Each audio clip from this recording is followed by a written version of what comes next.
नमस्कार, मैं अनुराग साहा संपूर्ण मी में आपका स्वागत करता हूँ। इंसान चाहे तो क्या नहीं कर सकता। रास्ते पे चलते चलते अपने मंजिल को पाने के लिए वो रास्ता भी बदल सकता है और इसी तरह अपने टारगेट को अचीव करने में सक्सेसफुल हो जाता है। कुछ ऐसे ही हैं आज के हमारे guest mister Akshay Chopra sir, जिन्होंने कुछ अचीवमेंट्स की है ऐसे ही। तो जानते हैं इनकी सफलता की साइकिल इन रास्तों पे कैसे चली। सो वेलकम टू संपूर्ण मी सर। हाय। हाय। सो सर, मैं ये जानना चाहता हूँ कि आपके बहुत सारे अचीवमेंट्स हैं और ये अचीवमेंट्स मैं अगर खुद बोलना चाहूँ तो एनसाइक्लोपीडिया लिस्ट जैसा है। तो मैं चाहता हूँ कि आप दर्शकों को बताइए आपने क्या क्या अचीव किया। अगर अपनी लाइफ के बारे में बताऊं तो उसमें बहुत सारी ऊंच नीच भी रही है, बहुत सारे चैलेंजेस आए हैं, बहुत मज़ा भी आया है, बहुत इंटरेस्टिंग टर्न्स एंड ट्विस्ट देखे हैं मैंने लाइफ में। और थैंकफुली या ये बोलूँगा शायद गॉड्स ग्रेस की वजह से या भगवान की वजह से मैं इन चीज़ों को बहुत जल्दी देख पाया इस एज में। मेरी लाइफ स्टार्ट हुई थी, मैं दिल्ली में ही पैदा हुआ था और यहीं पे मैंने अपनी स्कूलिंग करी। और मुझे डिफेंस फोर्सेस में एक बहुत स्पेशल अट्रैक्शन थी। और क्यों थी मैं भी नहीं जानता, बट मैं शुरू से एक स्पोर्ट्समैन था, मेरी पूरी फैमिली स्पोर्ट्स में रही है, तो उसकी वजह से मैं नेचुरली एक स्पोर्ट्समैन रहा। शुरू में कॉम्पिटिटिव एथलेटिक्स वगैरह करी। उसके बाद मेरा सिलेक्शन एनडीए में हो गया, नेशनल डिफेंस एकेडमी में। और पहला चैलेंज यही आया था। इसके बारे में मैंने पहले भी इंटरव्यूज में बताया है कि मुझे याद है मैं 12th में मैथ्स में फेल हो गया था। तो काफ़ी लोगों ने बोला था ये कुछ नहीं कर सकता। वाई? बिकॉज आज की प्रॉब्लम है कि हर एक बच्चे को इस टाइम और आज भी जज किया जाता है उसके मार्क्स के बेसिस पे, जबकि इसका ना तो कोई रिलेशन था मेरी लाइफस्टाइल से, ना आज कोई मुझे उसका कोई स्पेशल बेनिफिट मिला है कि मैंने 12th में कुछ मैथ्स में कुछ फेल हो गया, अच्छे नंबर आ गए, उससे मुझे आज भी कोई फर्क नहीं पड़ा। एनीवेज, फिर मेरा सिलेक्शन नेशनल डिफेंस एकेडमी में हो गया। वहाँ की training is one of the toughest in the world. वहाँ मैंने बहुत कुछ सीखा, स्पेशली मिलिट्री ट्रेनिंग के बारे में। और वहाँ पे मेरी बेसिक फ्लाइंग ट्रेनिंग वगैरह भी शुरू हुई, जो आगे जाके एयरफोर्स एकेडमी में जब मैं गया तो मैंने एयरफोर्स एकेडमी में फ्लाइंग ट्रेनिंग करी, जहाँ पे सबकी होती है। एंड देयर आफ्टर एयरफोर्स में मेरी फ्लाइंग वगैरह शुरू हुई। लेकिन स्पोर्ट्स में मेरा शुरू से एक इंटरेस्ट रहा था, तो वहाँ पे भी मेरे एक इंक्लिनेशन रहता था कि अपनी फ्लाइंग ट्रेनिंग और बाकी मिलिट्री ट्रेनिंग के अलावा भी मैं अपना स्पोर्ट्स और बाकी एक्टिविटीज़ करता रहूँ। प्लस मेरी जो मेन एक सबसे बड़ी हॉबी रही थी वो हमेशा रीडिंग रही थी। मैं बहुत ही एक्सटेंसिव और एविड रीडर था। बहुत सारी बुक्स मैंने उस टाइम से पढ़ रहा हूँ और आज भी मेरी अपनी एक पर्सनल लाइब्रेरी है घर पे। उसके बाद मुझे याद है मेरी पहली पोस्टिंग में आई वॉज इन बड़ौदा, जहाँ मेरी पहली पोस्टिंग हुई थी। तो हमारी फ्लाइंग बहुत होती थी उस टाइम। लेकिन वहाँ पे मुझे किसी ने बोला था, जब मैं प्रैक्टिस कर रहा था, कि सर आप बॉडी बिल्डिंग के लिए ट्राई करिए, बिकॉज मेरा बेस बहुत अच्छा था। तो मेरा बॉडी बिल्डिंग में as such competitive bodybuilding में कोई एक्सपोजर नहीं था, लेकिन काफ़ी लोगों ने मुझे गाइड किया। काफ़ी मेरे फ्रेंड्स, वो आज भी मेरे फ्रेंड्स हैं, उन्होंने मुझे उस टाइम गाइड किया। और अपने पहले ही कॉम्पिटिशन में, जो मेरा डिस्ट्रिक्ट कॉम्पिटिशन था, I one a gold medal. और उसके बाद कंटिन्यूअसली फिर जितने भी कॉम्पिटिशन्स हुए आई वाज विनिंग अगले 3-4 साल तक। इसी के बीच में जो एयरफोर्स की बॉडी बिल्डिंग टीम है, वहाँ से मुझे कॉल आ गया। और उसके बाद मैं एयरफोर्स बॉडी बिल्डिंग टीम का एक बहुत इंपॉर्टेंट पार्ट रहा, क्योंकि बिकॉज मैं एक ऑफिसर था, तो ऑफिसर्स जनरली बॉडी बिल्डिंग जैसे स्पोर्ट्स नहीं करते थे। तो I was one of the very very few officers. In fact air force history में मैं पहला ऑफिसर था जो सर्विसेज में जाके जिसने मेडल लिया और नेशनल लेवल पे जाके जिसने मेडल लिए। उसके साथ साथ और बहुत सारी चीज़ें चलती रहीं, बहुत सारे वेरिड एक्सपीरियंसेस मेरी लाइफ में आते रहे, अप्स एंड डाउन्स आते रहे। लेकिन एक चीज़ जो मैंने नोटिस करी बीच में, जो मिसिंग थी, स्पेशली जब मैंने ट्रैक एंड फील्ड यानी एथलेटिक्स का, कॉम्पिटिटिव एथलेटिक्स के मल्टीपल स्पोर्ट्स, फिर मिलिट्री ट्रेनिंग, फिर बॉडी बिल्डिंग, इनके एक्सपीरियंस में सबसे ज़्यादा जो इंपॉर्टेंट चीज़ जो मुझे मिसिंग लगी ओवर नेक्स्ट 10 to 15 ईयर्स, वो ये था कि जो थ्योरेटिकल पार्ट था, जो रीजनिंग थे, वाई था कि क्यों ये चीज़ें हो रही हैं, क्यों हमें एक चीज़ करनी है नहीं करनी है, वो चीज़ें बहुत ज़्यादा मिसिंग थी, आज भी मिसिंग है। सो तब मैंने थोड़ी सी एकेडमिक्स की तरफ और बेंड करा और पढ़ाई शुरू करी। और मुझे बहुत इंटरेस्ट आया, बिकॉज ये सब्जेक्ट मुझे वैसे शुरू से पसंद थे, रीडिंग मैं बहुत करता था। तब मैंने कुछ सर्टिफिकेशंस वगैरह करनी शुरू करी इंटरनेशनल, जो इस टाइम इंडिया में बहुत पुरानी नहीं थी, अभी कुछ टाइम पहले आई थी। और काफ़ी सारी सर्टिफिकेशंस करी। एंड एक टाइम ऐसा था कि मैं इंडिया में सबसे ज़्यादा सर्टिफाइड इंडिविजुअल था। लेकिन उन सर्टिफिकेशन से भी मुझे कुछ इतना वो नहीं हो रहा था, मतलब वो मुझे बेसिक नॉलेज तो अच्छी मिल रही थी, लेकिन जो इन डेप्थ रिसर्च नॉलेज है इंडिविजुअल टॉपिक्स पे, वो नहीं थी। फिर मैंने इंडिविजुअल रिसर्च करनी शुरू करी अपने बेसिस पर। और I wrote lot of articles उस टाइम, काफ़ी सारी मैगजीन्स वगैरह के लिए। और उसके बाद आई स्टार्टेड राइटिंग बुक्स। किसी ने मुझे बोला sir you should write some books. फिर मैंने अपनी बुक्स लिखनी शुरू करी। एंड आई थिंक आज तक मैं 90 से ऊपर किताबें लिख चुका हूँ, ई बुक्स एंड बुक्स मिलाकर। There are hundreds of articles I have written. उसके साथ जब मैं एयरफोर्स आई वाज क्विटिंग, तो मेरे साथ कुछ मेरे पार्टनर्स जुड़े, उन्होंने आइडिया दे के we should open a gym in Delhi जो बहुत ही रिसर्च बेस्ड जिम हो एंड उसके हिसाब से जिस जिम में अभी हम इंटरव्यू कर रहे हैं बॉडी मैकेनिक्स, इसकी 2 मेजर ब्रांचेस हैं, the very big size gyms, ये दिल्ली में है, बहुत ही सक्सेसफुल जिम्स हैं बिकॉज इनका कंसेप्ट है वो मैंने बहुत रिसर्च के बेस पे जो है वो इस्टेब्लिश किया। लेकिन there was still something missing. Of course being in the defence forces काफ़ी चीज़ें अलाउड नहीं होती हैं और अभी फोर्सेस छोड़े हुए मुझे ज़्यादा टाइम नहीं हुआ है। तो जब मैं बाहर आया तब मुझे सोशल मीडिया वगैरह के बारे में थोड़ा पता लगा, एक्सपोजर हुआ कि डिजिटल मार्केटिंग क्या होता है, सोशल मीडिया क्या होता है। और अराउंड 1.5 या 2 ईयर्स पहले मैंने अपना चैनल शुरू किया बी ए स्टूपिड के नाम से, और इसके पीछे एक बहुत स्ट्रॉन्ग रीजन था और मैं चाहता था कि ये इंडिया का पहला चैनल बने जो 100% रिसर्च बेस्ड हो, जिसमें कोई भी रॉन्ग इन्फॉर्मेशन ना जाए और बहुत स्ट्रॉन्ग एज अ चैलेंज ये चैनल है वो आपके सामने है, और वही हुआ। Over the period of 1.5-2 years जो भी मेरे ऑडियंस है, जो भी मेरे सब्सक्राइबर्स रहे, फॉलोअर्स रहे, ये बहुत ही इंटेलिजेंट फॉलोइंग है, बहुत अमेजिंग फॉलोअर्स हैं। ये वो लोग हैं जो एकेडमिक्स में और रीजनिंग में, लॉजिक में, एविडेंस में बिलीव करते हैं, और इसके साथ साथ और बहुत सारी चीज़ें इधर उधर चलती रहीं। बस this was a small journey.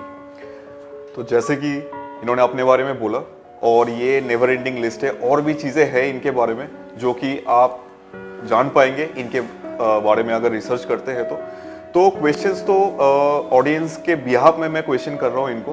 तो क्वेश्चंस बहुत सारे हैं, बट कुछ ऐसे इंपॉर्टेंट क्वेश्चन है जो कि मैं इनको पूछने वाला हूँ और जो शायद आपको इंस्पायर करेगा। फर्स्ट क्वेश्चन ये है सर कि पायलट होने के साथ साथ आपने बॉडी बिल्डिंग को क्यों चुना?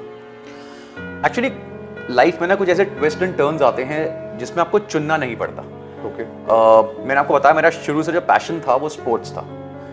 मैं फ्लाइंग कर रहा था और फ्लाइंग के साथ साथ मैं स्पोर्ट्स कर रहा था, which was a very very difficult job. मतलब मुझे याद है कि I use to fly the entire day. अगर मेरी एक शॉटी होती थी तो अगर तो मुझे कहीं पर रात को रुकना होता था शॉटी में फ्लाइंग करते हुए किसी और स्टेशन पे, तो मैं अपनी किट कैरी करता था जो भी मेरी वर्कआउट किट थी, और अदरवाइज मैं अगर सुबह फ्लाई करता था, लेट्स से 6 बजे टेक ऑफ है, इसका मतलब आपको ऑलमोस्ट 4:30-4 बजे उठना पड़ेगा। तो अगर 6 बजे टेक ऑफ है और आपकी फ्लाइंग हो रही है, आप शाम को 5-6 बजे लैंड कर रहे हैं पूरे फ्लाइंग करके, तो उसके बाद I use to drive down to my gym जो अराउंड 30-40 किलोमीटर्स दूर था, और वर्कआउट्स करता था। तो वो एक पैशन था। एंड मैंने एक चीज़ नोट करी है कि एनडीए में ना हमारे बहुत अमेजिंग कोट जो है वो बताते हैं। इनफैक्ट ये जो मेरा मग है बी ए स्टूपिड का, इसके पीछे भी मैंने ये कोट लिखवाया है। इसमें the quote is what doesn't kill you makes you stronger. तो ये जो कोट है ये बहुत पावरफुल कोट है। सो एक बहुत डीप पैशन था, तो मैं उसको छोड़ना नहीं चाहता था। मैं ऐसा नहीं चाहता था कि मेरा स्पोर्ट्स एक बैक हिट ले ले और मैं फ्लाइंग ही करता रहूं। No, that was not the case. However life ने एक ऐसा टर्न लिया है कि ऐसी अपॉर्चुनिटी दी कि I started winning and the air force team itself called me. ऐसा नहीं था कि मैंने अप्रोच किया कि मुझे बुलाओ, या उन्होंने देखा कि देयर इज समबडी अचीविंग, तो हमारे स्पोर्ट में ही कैन डू, तो they called me. So I was part of air force only. एक छोटा सा क्वेश्चन मेरी तरफ से सर, आप फ्लाई जो करते थे, यहाँ पे बहुत सारा एयरप्लेन्स होते हैं, सो एग्जैक्टली क्या फ्लाई करते थे? I was flying the transports, the big jets, जो बिग एयरक्राफ्ट्स होते हैं। सो इम्प्रेसिव, ये शायद किसी को मालूम नहीं होगा। I was a transport pilot in air force. So बहुत सारी चीज़ें होती है ना ट्रांसपोर्ट। हमारा जो transport is not the transport of जो सिविल ट्रांसपोर्ट्स वाला नहीं होता है। हमारे केसेस में you will be carrying anywhere from passengers to VIPs to bombs to missiles to paradrops वगैरह कराने हैं अगर सोल्जर्स को, एंड उसके अलावा फॉर्मेशन फ्लाइंग, बहुत सारी नाइट फ्लाइंग, मल्टीपल चीज़ें होती रहती हैं। तो that transport flying in air force is very different than जो लोग समझते हैं बाहर ट्रांसपोर्ट होता है। ऑलराइट। सो सर मेरा सेकंड क्वेश्चन ये होगा कि बॉडी बिल्डिंग जब आप करते थे तो कंपटीशन में आप मिस्टर इंडिया के लेवल में टॉप 5 पे आए थे। टॉप 5 पे आने के बाद अक्सर ये होता है कि बहुत लोग उससे भी आगे जाना चाहते हैं, बट आपने उससे थोड़ा सा कदम पीछे ले लिया। ये क्यों हुआ सर? ओके, इसके पीछे 2 रीजंस थे कि जितने साल मैंने compete करा, आई वॉज विनिंग कंटिन्यूसली, चाहे वो स्टेट चैंपियनशिप्स हों, और मुझे याद है कि नेशनल में भी जब मैं पहली बार गया, मैं पहली बार में टॉप 5 में आ गया था। लेकिन उसके बाद 2 चीज़ें हुई, and the major thing was which happened was I had a shoulder injury. Okay. अब वो मेरी इंजरी काफ़ी एग्रीवेट हो गई थी और मेरी सर्जरी हुई थी। उसके बाद ऑलमोस्ट 3-4 घंटे वो सर्जरी चली थी। एंड ये सर्जरी जो थी, इसके बाद मैंने मिस्टर इंडिया में जीता था। तो उस साल मुझे याद है, जिस साल ये सर्जरी रिकवर करी थी मैंने, उसके next year there were 3 major trophies जो मैंने जीती। और मैं गुजरात से खेलता था उस टाइम, शुरू से ही, बिकॉज बड़ौदा में था। तो गुजरात में मैंने मिस्टर बड़ौदा, तो क्योंकि उन्होंने खेलना ही नहीं दिया, उन्होंने बोला सर आप ऑलरेडी हमारे साइड से वो जा रहे हो। सो मैंने मिस्टर बड़ौदा में गेस्ट पोजिंग करी, then I did a guest posing in mister Gujarat, Vipin Peter was there उस टाइम विद मी। विपिन और हम कॉमन डिफेंस फोर्सेस हैं, he was from the navy, तो विपिन ने भी गेस्ट पोजिंग करी थी मुझे याद है गुजरात में। सो उसके बाद डायरेक्टली मैं मिस्टर इंडिया गया, वहां पे मैं टॉप 5 में आ गया। लेकिन जैसे मैंने बताया एक तो इंजरी थी, वो रिकवर तो हो गए थे, लेकिन जो सबसे बड़ा जो मुझे प्रॉब्लम फेस हुआ बॉडी बिल्डिंग में, जो आज थोड़ा सा कम हो गया लेकिन उस टाइम बहुत था, वो ये था कि डिस्पाइट ऑफ द फैक्ट कि आप कंटिन्यूसली जीत रहे हैं और आप आगे भी जीत सकते हैं, आपके अंदर बहुत पोटेंशियल है, आपको कोई सपोर्ट नहीं मिलेगा। Right. मतलब जिस स्टेट से आप खेल रहे हैं, आप देख रहे हैं कि इस पूरे स्टेट में आप अकेले चैंपियन बने, अकेले ऐसे हैं जो कंटिन्यूस मेडल्स लेकर आए, लेकिन वो भी आपको कोई स्पॉन्सरशिप नहीं देंगे, सपोर्ट से मना कर देंगे। करेक्ट। तो इस स्पोर्ट का सबसे बड़ा नेगेटिव पॉइंट ये आ रहा था कि there was everything was going out, there was nothing coming in, right. और आइडियली अगर आज भी आप देखें तो दिस करियर, मैंने इस पे एक वीडियो भी बनाया था अपने चैनल पे, body building is ideally not a career, it's a path जिसको आप एज अ पैशन फॉलो कर सकते हैं, ठीक है, लेकिन ये करियर की तरह नहीं है। ये सर स्पेसिफिकली आप इंडिया के लिए बोल रहे हैं? स्पेसिफिकली इंडिया नहीं, नॉट एग्जैक्टली इंडिया, अगर आप यूएस वगैरह भी जाएं, लोगों को बहुत गलत फहमी है वहां पे भी, उनको लगता है कि वहां पे सारे कोई मिलियनियर्स, नहीं, वो जिन फ्यू 2-4 बॉडी बिल्डर्स जो for some reason they have reason very hard work या कुछ और रीजंस की वजह से, जेनेटिक्स की वजह से उन्होंने बहुत हाई राइज किया, उनके अलावा बाकी जितने भी bodybuilder, they are all hand to mouth and they are working very very hard to sustain themselves. Bodybuilding वो इसलिए कर रहे हैं, उनका एक पैशन है, क्योंकि वो फोर फ्रंट फिगर आ जाती है, राइट। और थर्ड रीजन ये था मेरा बॉडी बिल्डिंग से ट्रांजिट करने का कि मैं सिर्फ bodybuilding as a sport में इंटरेस्टेड नहीं था, मैं ओवरऑल फिटनेस में इंटरेस्टेड था। प्लस कुछ और चीजें मैंने ऑब्जर्व करी विद माय क्लाइंट्स कि 99.9% ऑफ द क्लाइंट्स जिनको मैं कंसल्ट कर रहा हूं, वो they are normal people, they are not bodybuilders, right. So there are lot of things which came into play. Alright, तो जैसे कि मैं थोड़ा सा आपको बोलना चाहूँगा, ये बॉडी बिल्डिंग जो है, ये स्पोर्ट्स सबसे ज़्यादा इन्वेस्टमेंट वाला स्पोर्ट्स है। आप इसमें खाना चाहिए, इसमें आपको राइट डाइट मेंटेन करना पड़ता है, प्लस एक प्रैक्टिस है, तो बहुत कुछ छोड़ के बहुत तपस्या की बात है कि बॉडी बिल्डर कोई बन सकता है। ये नॉर्मल कोई स्पोर्ट्स नहीं है। एंड जैसे सर ने बोला कि इसके लिए एक्चुअली बैकअप रहना बहुत ज़रूरी है, नहीं तो एक टाइम पे आप खाली हो जाएंगे, उसके बाद आपको शायद हो सकता है कि पीछे बैक ऑफ करना पड़े। इसमें एक और बहुत स्ट्रॉन्ग रीजन है जो आप नहीं बता रहे हो अनुराग, वो है स्टेरॉइड्स, राइट। Body building. देखिए क्या होता है ना, हमारे इंडिया में एक प्रॉब्लम क्या है कि हम चीजों को छुपाते हैं, and we should not, because जो चीज ओपन है वो ओपन है, everybody knows it. Body building can not be done without steroids. ये एक अकेला ऐसा स्पोर्ट है, इंक्लूडिंग पावर लिफ्टिंग, जो ओलंपिक स्पोर्ट्स नहीं है, तो इनमें कोई रेगुलेशंस नहीं है एनाबॉलिक्स को लेकर। एनाबॉलिक्स के बिना तो आप स्टेज पे खड़े भी नहीं हो सकते। जो so called natural body builders हैं वो हार्डली एग्जिस्ट करते हैं, और अगर वो खेल भी रहे होंगे किसी कंपटीशन में तो उनकी कोई प्लेसमेंट नहीं आएगी व्हेन स्टेरॉइड्स। तो मेन जो मनी जो जाता है वो सारा एनाबॉलिक स्टेरॉइड्स और हार्मोन्स वगैरह में जाता है, जो बहुत कॉस्टली होती है। एक छोटा सा चीज मैं ऐड करना चाहूंगा, जैसे सर ने बोला, ये बहुत एक्चुअली इंपॉर्टेंट पॉइंट है, लोग छुपाते भी है, बट ये रॉ एक फैक्ट है, इसके बिना बॉडी बिल्डिंग खेला नहीं जाता। And to be very frank, इसके बारे में ऑथेंटिक इन्फॉर्मेशन भी नहीं है, और कोई कॉलेज में कोई प्रोफेसर सिखाएगा भी नहीं, तो आपको लोकली जानना पड़ता है, और आप आधे लोग तो जानते भी नहीं है कि क्या यूज कर रहे हैं। सो थोड़ा सा रिसर्च करें इसके ऊपर, जो भी यूज कर रहे हैं, और ऐसा चीज है कि आपको सेल्फ एक्सपेरिमेंट करना पड़ता है। अभी थर्ड क्वेश्चन सर ये है कि आपके लाइफ में ऐसा कोई टर्निंग पॉइंट आया जो अभी तक आपको याद हो सबसे ज्यादा? बहुत सारे यार टर्निंग पॉइंट्स मैं जनरली बताता नहीं हूँ किसी जो को, आप चेरिश करते हो, मतलब चेरिश सारे। देखिए आपको ना जब लोग बोलते हैं ना कि चैलेंजेस आ रहे हैं, यू नो होने चाहिए, एंड ये जब चैलेंजेस लोगों को आते हैं ना, तो हर एक का रिएक्शन डिफरेंट होता है। Some people break down, some people rise up, लेकिन दर्द उस टाइम सबको होता है। तो ये एक देखिए, इसलिए मैंने अभी कुछ टाइम पहले वीडियोस बनाए, मैं उसमें थोड़ा सा मैं आई गेट थोड़ा सा angry and frustrated in my videos. Why? Because मैं देखता हूं ना, ये जो 18, 20 साल के बच्चे हैं ना, ये सेल्फ हेल्प वीडियो बना रहे हैं, ये बता रहे हैं कि लाइफ में मोटिवेशनल कैसे होना है, यू नो सक्सेस कैसे लानी है, and they have done nothing अभी तक, because they haven't faced anything. उनको कुछ नहीं पता लाइफ का। तो जब ये बताते हैं ना, ये आपको बताते हैं जो बुक से मैंने कॉपी पेस्ट करा, पढ़ा, और उसी को मैंने बोल दिया, मैं अपने आप को सेल्फ हेल्प गुरु बना। प्रैक्टिकल नॉलेज, या they haven't gone through any problems अभी तक, राइट? तो जब आप एक्चुअली निकलते हैं and you really face the challenges, तो आपको बहुत बाद में रियलाइज होता है कि everything happened for a reason. But the only thing you need to do is, इस टाइम मैं ये नहीं बोलूंगा कि यू नो क्योंकि मुझे पता है इस टाइम में बहुत लोग मल्टीपल चैलेंजेस से निकल रहे होंगे, मुझे भी आगे आएंगे, अभी भी हैं, बट जो मेन चीज है वो ये है कि just don't stop, just don't stop. अगर सड़क पे ब्रेकर्स आते हैं, चाहे वो एक आए चाहे 30 ब्रेकर्स एक साथ आए, रुकते नहीं, स्लो जाते हैं, चलते रहते हैं। Just don't stop, continue, things will fall into place. ये क्वेश्चन जो सर को मैंने पूछा, ये इन्होंने बहुत स्पेसिफिकली आंसर किया कि क्या करना चाहिए और कैसे इन्होंने कवर किया। तो आप भी ऐसे कोशिश करें कि कोई भी आपको कहीं भी बैरियर मिलता है तो एटलीस्ट उसको क्रॉस करने की कोशिश कीजिए और आप हार मत मानिए।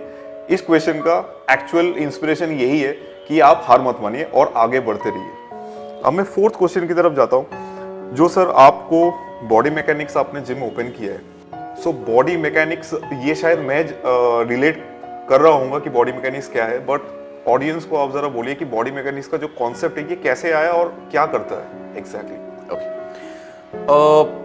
देखिए, जिम खोलना is nothing new. Lot of people who जो फिटनेस में होते हैं वो आते हैं और उनका एक एम होता है, ड्रीम होता है कि मेरा अपना जिम हो। बट मेरा dream was not just to have a gym. उसके ऑप्शन मेरे पास काफ़ी सारे थे, लेकिन जो ड्रीम था वो था कि जो सारे नेगेटिव पॉइंट्स मैंने पिछले 15 से 20 साल में ऑब्जर्व किए हैं पूरी कंट्री में, around the country, because defence forces में एक प्लस पॉइंट ये होता था कि you are travelling around the country. तो मैं almost multiple gyms different cities में इस कंट्री के मैंने ऑब्जर्व किया, मैं वर्कआउट्स करे, ट्रेनर्स को देखा, उनसे बात करी, and I found a lot of negative things. वो नेगेटिव में सबसे बड़ा प्रॉब्लम आ रहा था ये कि वो जिम इसलिए चल रहे थे क्योंकि somebody wanted to open a gym, क्योंकि ये मार्केट ग्रो कर रही है। वो इसलिए जिम नहीं खोल रहे थे कि उनको किसी को हेल्प करना है या एक पॉजिटिव चेंज लाना है या अपनी नॉलेज को नहीं। वो एक बिजनेसमैन थे जिन्होंने एक जिम खोलना था बिकॉज इंडस्ट्री अच्छी है। अब इस मॉडल पे आप जिम डेफिनेटली खोल सकते हैं, लेकिन या तो आपके पास कोई ऐसी टीम हो जो उसको सस्टेन कर पाए, वो होता नहीं है। तो मेरा एम ये था कि मैं बेस्ट कोचेस को पिक करना चाहता था, हैंड पिक, उनको पर्सनली ट्रेन करना चाहता था और जो प्रॉपर रिसर्च बेस्ड नॉलेज है उस हिसाब से क्लाइंट्स को मैं ट्रेन करना चाहता था। ऑफ कोर्स वो कभी भी चीजें 100% सक्सेसफुल नहीं होती हैं, लेकिन आई एम श्योर कि if you ask the body mechanics clients last 3 से 4 साल में, तो आपको बताएंगे कि यहाँ पर कोई भी जो ब्लफिंग है या झूठ है या उल्टी सीधी चीजें प्रमोट होती हैं वो नहीं होती, इट्स नॉट इवन अलाउड। सो जैसे कि सर ने बोला, ये बॉडी मैकेनिक्स जो जिम चेन है ये बिल्कुल रिसर्च बेस्ड में है, एंड सर ने यहाँ पे हैंड पिक किया है जो ट्रेनर्स ने सर्टिफिकेशन की है और सर ने सेल्फ उनको टीच किया है कि कैसे ट्रेन किया जाता है और कैसे एक बंदे को ट्रांसफॉर्म किया जाता है। बेसिकली जिम का कॉन्सेप्ट यही है कि कोई बंदा यहाँ पे आता है और ट्रांसफॉर्मेशन लेके बाहर जाए। वो ट्रांसफॉर्मेशन फिजिकल ट्रांसफॉर्मेशन भी हो सकता है, वो ट्रांसफॉर्मेशन मेंटल ट्रांसफॉर्मेशन भी हो सकता है। बट एक्चुअली क्या है, बहुत सारे जिम चेन ऐसे हैं जो सिर्फ बिजनेस ओरिएंटेड है, सिर्फ क्लाइंट भरते हैं और क्लाइंट का साल भर का मेंबरशिप निकल जाता है, ट्रांसफॉर्मेशन बिल्कुल जीरो होता है। तो उस जिम में जाके एक्चुअली कोई फायदा नहीं है। तो आप जरूर ये जिम को विजिट करें, एंड सेकेंडली आप थोड़ा सा अपने आप को भी एडुकेट करें कि जिम में क्यों जाते हैं और एग्जैक्टली जिम में क्या करना चाहिए। बट ये सीखने के लिए आपको राइट जिम में आना बहुत ज़रूरी है। सर मेरा लास्ट और सबसे इम्पोर्टेंट क्वेश्चन ये है कि हम जो संपूर्ण में करना चाहते हैं वो सब लोगों को मोटिवेट करना चाहते हैं, अवेयरनेस फैलाना चाहते हैं फिटनेस के बारे में। अभी हमारा जो यंग जनरेशन है वो फिटनेस, डाइट, एक्सरसाइज, कोई भी चीज़ में अगर बिना बेसिस समझे किसी से भी क्वेश्चन कर लेते हैं और कोई भी राह पे चल पड़ते हैं। तो उनके लिए हम लोग हेल्प करना चाहते हैं ऑथेंटिक इन्फॉर्मेशन स्प्रेड करके। इनके बारे में आप क्या बोलना चाहते हैं? फर्स्ट ऑफ ऑल मैं ये बोलूँगा कि संपूर्ण मी जो है इट्स अ ग्रेट स्टार्टअप, बहुत अच्छा स्टार्टअप है जो लोगों को हेल्थ और फिटनेस के बारे में ट्रू इन्फॉर्मेशन से अवेयर कर रहा है, एक सोशल स्टार्टअप है। यंगस्टर्स के बारे में मैं एक ही चीज़ बोलना चाहूँगा कि first of all have some patience and study. इस फील्ड में सबसे ज़्यादा नेगेटिव पॉइंट है और स्पेशली हमारी कंट्री में वो है एजुकेशन। अब एजुकेशन होती है, एक्चुअली प्रॉब्लम क्या हो गया ना, हम लोगों को ये लगता है कि जो सोशल मीडिया है ना वो हमें एजुकेट करेगा। Social media will give you basic information, वो आपको कभी इन डेप्थ इन्फॉर्मेशन नहीं दे सकता क्योंकि एक लिमिटेशन होती है। और बिकॉज इन चीज़ों पे कोई रेगुलेशन नहीं है तो ये जो मिस इन्फॉर्मेशन है ना बहुत जल्दी फैलती है। अगर आप मेरे चैनल पे भी जाएं वीएस स्टूपिड पे, तो वहां पे भी यही चीज़ है। मैक्सिमम जो लोग हैं इंडिया में, बहुत सारे ऐसे कोचेज हैं, बहुत सारे सप्लीमेंट डीलर्स हैं, बहुत सारी कंपनीज हैं, बहुत सारे चैनल्स भी हैं जो मेरे अगेंस्ट हैं इस टाइम। वो अगेंस्ट इसलिए हो गए हैं क्योंकि उनको पता लग गया कि ये तो रियलिटी एक्सपोज कर रहा है। तो जिन चीजों को लोग छुपा रहे थे, जिनके पीछे लोग जो फिटनेस में धोखा चल रहा था, सप्लीमेंट इंडस्ट्री में उल्टे सीधे सप्लीमेंट बेचे जा रहे थे जो काम ही नहीं करते हैं, लोगों को बेवकूफ बनाया जा रहा था स्टूपिड डाइट्स के तरीके से, तो वो सारी चीजें मैं एक्सपोज कर रहा हूं तो ऑब्वियसली जिनकी दुकान चल रही है उनको अच्छा नहीं लगेगा। एक सिंपल सा फंड है। सो इसीलिए क्या हो रहा है कि पीपल आर गेटिंग अवेयर, तो बहुत हो रहे हैं लोग, people are loving the channel and बहुत लोग थैंक करते हैं कि आपने मेरी लाइफ वो करी है, नहीं ना, आप मुझे हेल्प करा, मुझे बहुत मोटिवेशन मिलती है। लेकिन ऑफ कोर्स आप एक राइट पाथ पे चलेंगे तो बहुत सारे ऑब्स्टिकल्स ऐसे स्टूपिड से तो आएंगे, बट मुझे उससे कोई इतना फर्क नहीं पड़ता है, मैं आगे भी एक्सपोज करूंगा इन चीजों को।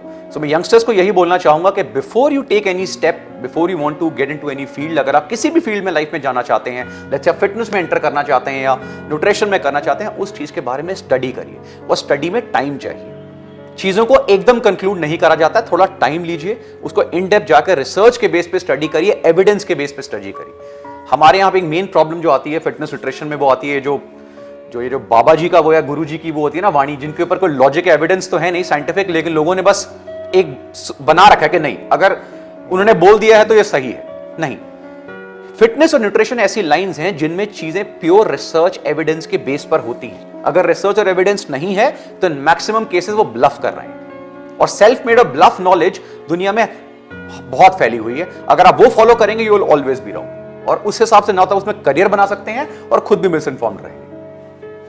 थोड़ा सा मैं ऐड करना चाहूँगा कि सर ने जो बोला इसके बारे में, इससे मैं भी गुजर चुका हूँ। जैसे एक छोटा सा एग्जांपल, मुझे अगर कुछ कार्डियो रिलेटेड प्रॉब्लम हुआ तो एग्जैक्टली मैं कार्डियोलॉजिस्ट के पास जाता हूँ, और अगर मैंने उनको गलती से ये भी पूछ लिया कि सर मेरे को ना किडनी में भी प्रॉब्लम है, तो वो डॉक्टर प्राउडली बोलता है मेरे को नहीं मालूम, आप मेरे रेफरेंस ले लो, आप किडनी स्पेशलिस्ट के पास जाओ।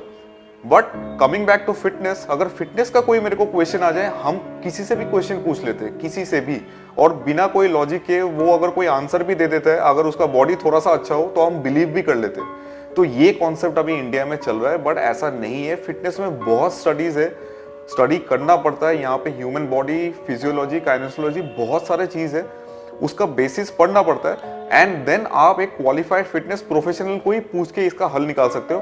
बट आधा इंडिया इसीलिए फिट नहीं है क्योंकि हम लोग गलत इंसान को क्वेश्चन करते हैं। तो हम लोग थोड़ा सा सोशल मीडिया को भी देख के चले, जैसे सर ने बोला कि यहाँ पे बच्चे यहाँ पे टिप्स दे रहे हैं, 20 साल के बच्चे जिनके मिलियन फॉलोअर्स है। वो अलग बात है कि मिलियन फॉलोअर्स किस लिए है, हो सकता है वो यंग जनरेशन का बंदा है तो उनको सोशल मीडिया आता है।